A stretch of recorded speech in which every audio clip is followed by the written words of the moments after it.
Bonsoir à tous et bienvenue au 19h de la télévision de Burkina. Voici les titres. Une campagne de sensibilisation des femmes sur l'importance de la saisine des juridictions a été lancée à Dori dans le Sahel. Le ministère en charge des droits humains veut par cette action rapprocher la justice des justiciables pour accroître l'accessibilité aux différents services et puis renforcer la synergie d'action entre les différents responsables régionaux du Nord dans les différents ministères.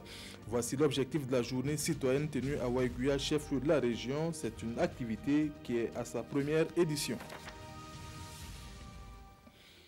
Le ministère en charge des droits humains veut rapprocher la justice des justiciables. Il a présenté à Dori le dispositif mis en place pour promouvoir l'accès aux services judiciaires. Une campagne de sensibilisation au profit des femmes sur l'importance de la saisine des juridictions a été lancée à cette occasion. Reportage Souleymane Kouanda et Seydou-Zon.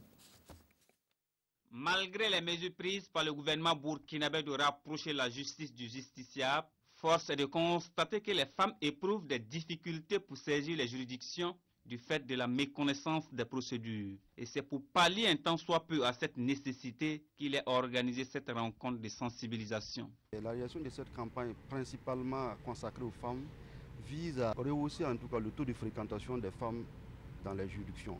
Parce que le diagnostic que nous avons effectué à ce niveau révèle que la fréquentation des femmes est faible. Cela est dû à un certain nombre de paramètres et c'est pour permettre à tous les justiciables d'être traités sur le même pied d'égalité que nous réalisons cette campagne d'information. Il sera donc porté à la connaissance de ces femmes de Dori l'intérêt qu'il y a à saisir les tribunaux. Souvent on a tendance à aller vers la justice privée. Vous savez que la justice privée, il n'y a pas véritablement de sécurité juridique et judiciaire. J'imagine que chez nous, dans la justice privée, c'est souvent fait sous forme orale. Alors qu'au niveau des juridictions, il y a toujours des traces puisque c'est toujours à l'écrit. Et en même temps, ça suit un certain nombre de dispositifs qui sont acceptés par tous les citoyens, car souvent c'est des dispositions qui sont adoptées par l'Assemblée nationale. Et c'est sur cette base-là que les juridictions rendent les décisions. Mais pour ce qui concerne la justice privée, il est manifestement difficile qu'on conserve par exemple les informations ayant trait à ça. Cette cérémonie de Dori consacre le lancement d'une série de campagnes de sensibilisation sur les dispositifs juridiques et institutionnels mis en place par le gouvernement burkinabé pour la promotion de l'accessibilité aux services publics de la justice en général et en particulier au profit des femmes. La loterie nationale burkinabé fait encore des gagnants, 178 millions de francs CFA. Voici la somme des 2 lots remis ce 7 août. Les heureux gagnants du jour ont reçu leur chèque à la direction régionale du centre de la Lonabé. Reportage Issa Kafando et Moumouni Soubega.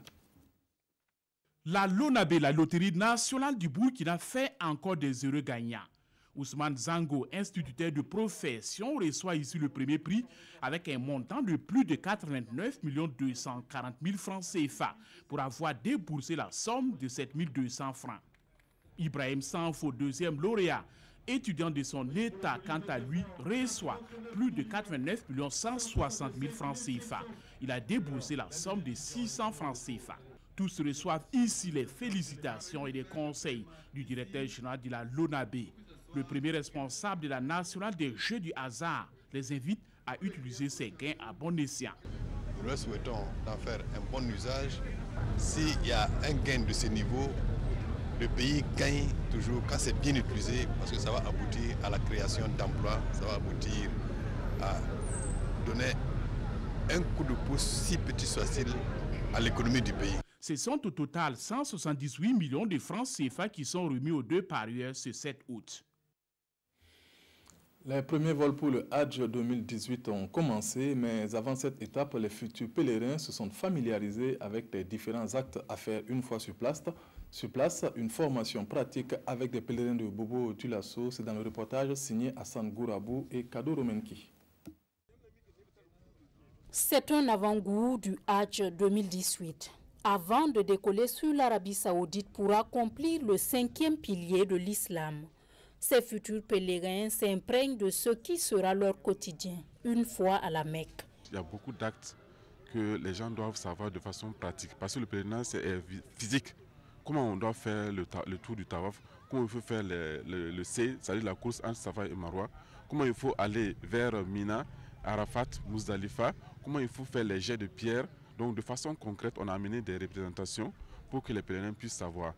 Formation enrichissante, foi des participants, des futurs pèlerins qui vivent ces moments avec beaucoup de ferveur. Alhamdulillah Rabbil Alamin, Rahman Rahim, Malik Yawmiddin, Iyyaka na'budu wa iyyaka nasta'in, Ihdina siratal mustaqim, siratal ladzina an'amta alaihim, ghayril maghdubi alaihim waladdallin. Amin. La formation se passe très bien. Il y a beaucoup de choses qu'on n'avait pas assimilées, mais grâce à la formation, on a assimilé beaucoup de choses. Vraiment, on rend grâce à Dieu. En plus de ça, il y a des documentations disponibles pour ceux qui veulent donc comprendre bien le français pour encore renforcer davantage ce qui a été dit pendant la formation. En tout cas, pour moi, c'est une formation de qualité. À Bobo Dioulasso, 2100 pèlerins prendront part au Hajj 2018 et si tout se passe bien, le premier vol est prévu pour le 9 août prochain.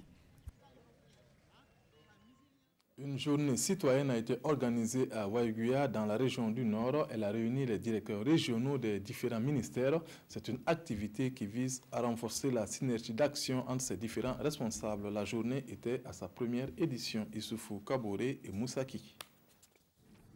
Montée de couleurs, plantation d'arbres et enfin une séance de sensibilisation sur la maîtrise d'un incendie. Les agents des structures déconcentrées de l'État logés à l'hôtel administratif de la région du Nord célèbrent ainsi la première édition de la journée citoyenne. Les directeurs régionaux, les chefs de service et les agents veulent désormais se regarder comme frères et sœurs pour permettre une bonne ambiance entre eux et surtout l'avancée des différents services. Cette journée, vraiment, nous la voulions pour traduire de façon concrète notre vivre ensemble et surtout notre engagement citoyen à travers la montée des couleurs et éventuellement comment faire en sorte que nous améliorons au mieux l'accompagnement des services de l'État au profit des usagers. Pour un essai, l'action a convaincu plus d'un. La secrétaire générale de la région et d'autres responsables des services régionaux sont là aux côtés de ces travailleurs de l'État, l'idée de les encourager à poursuivre l'initiative. Les vacances sont généralement la période des camps et autres colonies. Ces camps suscitent de plus en plus d'engouement chez les plus jeunes.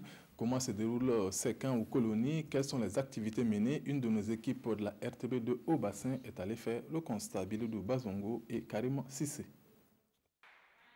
En cette période de vacances scolaires, les camps ou encore colonies de vacances battent leur plein un peu partout dans la ville de Bobo Dioulasso.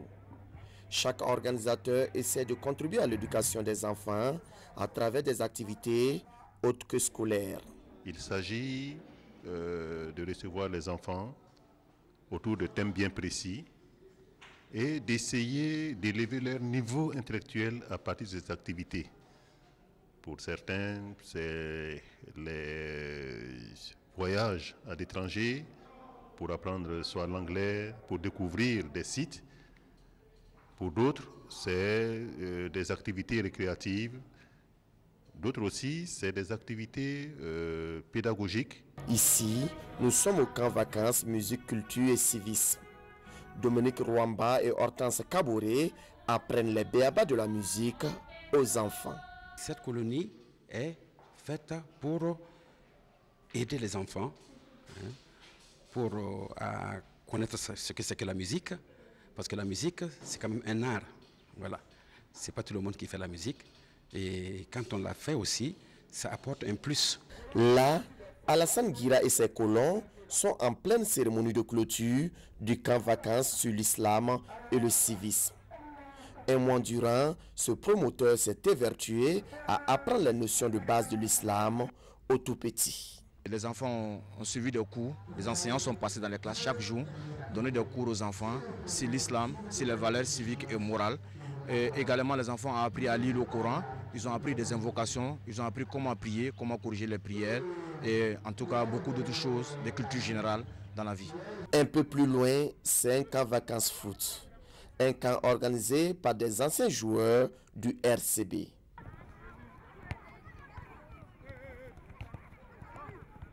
Dans l'ensemble des différents camps de vacances visités, ce sont des participants engagés et motivés que nous avons rencontrés. C'est ma première fois de venir à une colonie de vacances.